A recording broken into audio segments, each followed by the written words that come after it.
So I've had some requests for this animated visual that I made. So let's get into it.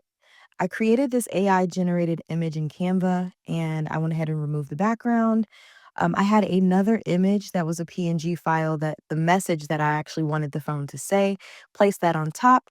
Here, I'm actually just playing around with the adjust feature to see if I wanted to change the phone to a different color.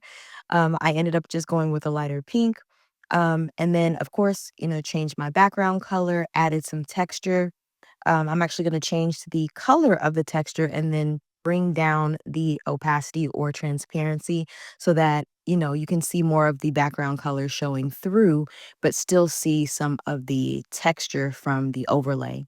And basically, I wanted to add a little bit of depth, so I looked for shadow and elements, added that behind the phone, added my logo, and I wanted to clean up the image just a little bit and then add my own little touch from my own branding to the phone. So I went ahead and brought down the opacity just so that it blended in a bit more.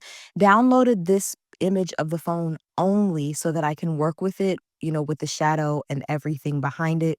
So I deleted the previous file and then I added the one that I downloaded so that I could have it all as one image, and that way I have more flexibility with moving things around without out having to worry about layers and then also, for some different animation options.